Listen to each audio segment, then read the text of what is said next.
What is up guys, Dzeeff here. Today I wanted to talk about Master Duel's ban list, specifically a few cards that I think Konami should ban whenever they eventually update the ban list in the game.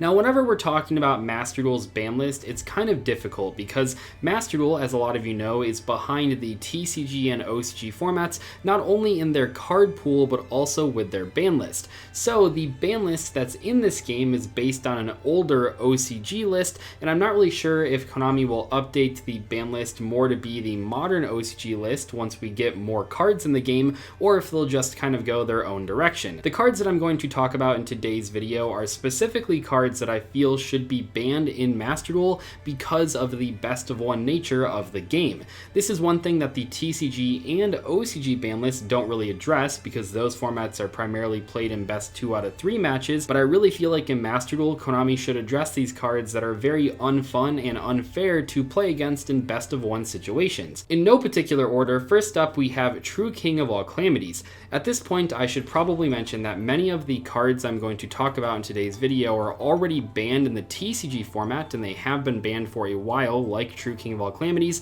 but I'm not putting them in today's video for that reason. I'm still trying to stick to cards that I think are very toxic in best of one environments, and True King of all Calamities is very toxic. This card was obviously very good in the TCG, that's why it got banned, but I think it's even better in a best of one format. Now it's kind of weird because in some ways True King of all Calamities isn't nearly as broken as some other cards that are legal in Master Duel, but that doesn't mean it's not a problem.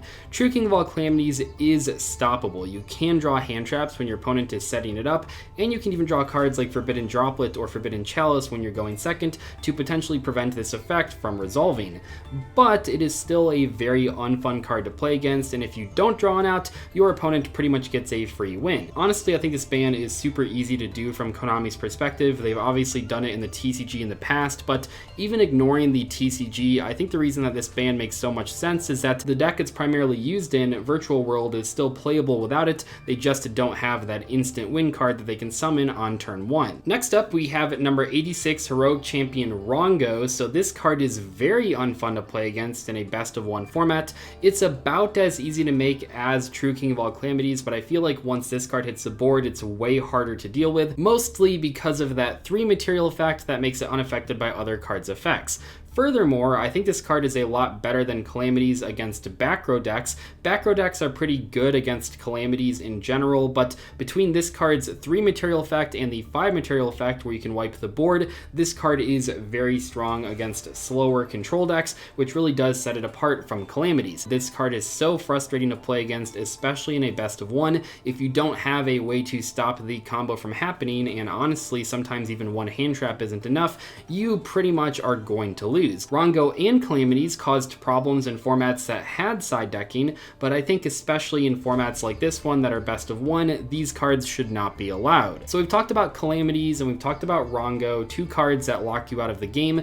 Let's talk about the Drytron deck next, because obviously this deck is crazy powerful in Master Duel, and I'm not sure how many people know this. I always bring it up on my live streams, but Drytron in Master Duel is actually at more power than it was in the TCG at any point. So what I mean by that is that in the TCG, Cyber Angel Ben 10 got limited to 1 copy per deck in March of 2021. Then a few months later, in June, Diviner of the Herald and Mu Beta Fafnir were released in Lightning Overdrive. In Master Duel though, this is obviously not the case, because we have not only 3 copies of Diviner, but also 3 copies of Ben 10. Now I don't know about you guys, but in Master Duel at least, it seems like if I don't draw Max C when going second against Drytron, I pretty much have no chance of winning. Drytron in Master Duel basically has 0 chance of bricking, so they pretty much are always going to full combo on turn 1 unless you draw Max C. But even if you do draw the Max C, which is obviously very good, sometimes they have either Called by the Grave or the Herald of the Orange Light in their opening hand anyway, so it doesn't even matter. Personally, I think that Konami in the TCG has really done a great job at dealing with Drytron without completely crippling the strategy, so I think that I'd love to see Master Duel implement these same changes. This might sound a little bit crazy to those of you that only play Master Duel, but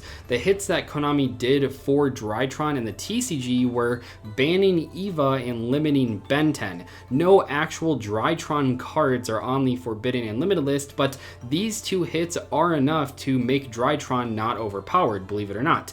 I know it might sound kind of weird hitting Eva instead of Herald, I mean either Perfection or Ultimateness, but it really is the right choice because without Ben 10 or Eva, it is very difficult for a Drytron player to actually have a bunch of fairies in their hand on turn 1 or turn 2, which makes the Heralds a lot worse. Ben 10/1 is pretty straightforward. This card at 3 copies per deck is really overpowered. It's not a once per turn effect, of course, but when you have 3 copies, it makes it a lot easier to play through hand traps, so I think limiting it is the right call. It has seemed to have worked in the TCG. Now, Eva is a little bit different than Ben 10 because Ben 10 is more of a starter card that helps you get to your main setup, but Eva is a card that can really get you a ton of card advantage, and it makes it very hard to play against the Drytron deck. When you use the Beatrice to send Eva to the graveyard, it gives you 2 fairies in your hand right away. I think Eva is obviously a big deal for Drytron. It's one of the reasons that the card is banned in the TCG, and I think that Master Duel should implement that change as well. Next up, we have Supreme King Dragon Starving Venom.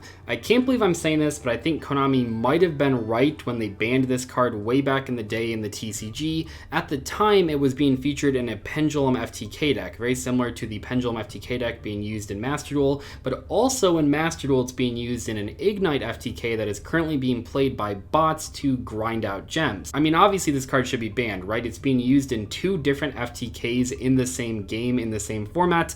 I mean, what a card. This is a card where when it was banned in the TCG, I think there were other better choices, but in Master Duel, where so many crazy cards are unbanned that are currently banned in the TCG, this card gets way better and it can be used in a lot of different ways. And I think for that reason, this card should be banned on the upcoming ban list. Speaking of FTK decks that bots can play, Konami really should just go ahead and ban DD Dynamite. There is a debate about which cards should be hit in this deck. Maybe you hit the Banquet, but I think that DD Dynamite in Master Duel at least is never going to be cool. It's always going to be toxic if it is seen play at all. Clearly the Banquet deck is way down in popularity compared to a few weeks ago. The Ignite deck has pretty much completely taken it over as the go-to FTK deck for botted accounts, but I still think having DD Dynamite and Banquet in a best of 1 format is just asking for trouble, and I really think that Konami should ban this card just to get it out of the format. Finally, I'll mention Adamancipator. So this is a deck that saw play in the TCG, and it did get a number of hits in the TCG. Now, when it comes to Master Duel, this deck is obviously very powerful. It's pretty much at full power, and if Konami wants to hit it, the only real way to make Adamancipator not broken is to ban Block Dragon, a card that got banned in the TCG quite a while ago. Now, it's difficult talking about this deck because, yeah, from a balance standpoint, please ban Block Dragon. I hate that card, but if you ban Block Dragon, this deck is completely unplayable. Unlike a lot of the other decks we've talked about in today's video. If you ban Calamities, Virtual World is still playable. If you ban Rongo, Phantom Knights are still playable. Even if you ban Eva and limit Ben 10, you can still technically play Drytrons. Those hits in the TCG have not prevented Drytrons from being a solid deck. It's just not nearly as overpowered as it once was. But with Adamancipators, if you ban Block Dragon, the deck is unplayable, but you pretty much have to ban Block Dragon because it does everything for the archetype. Even putting it to 1 copy per deck won't really help because there are so many ways to search it on turn 1. I think Master Duel's ban list is in a weird spot, and I'm not sure if Konami knows what to do with it because the problem here is that Master Duel is very behind the current TCG and OCG card pools, so if you update the ban list to be closer to the current TCG or OCG ban list and then release some of the newer cards as well, you might get into a situation where the new cards are like automatically hit right out of the gate, and I'm not sure if Konami wants to do that. I think of cards like the Adventurer tokens or the Destroyer Phoenix Enforcer engine or Sword Soul, where these cards have already gotten a chance to shine in the TCG and OCG, but if Konami adds them into Master Duel right now, they might completely take over without any ban list changes. I don't really want to go into a format where for the next 3 months we have to play against every deck using Adventurer token cards in Master Duel. That really does not sound like a lot of fun. Anyway though, I hope you guys enjoyed today's video. I'll see you later. Goodbye.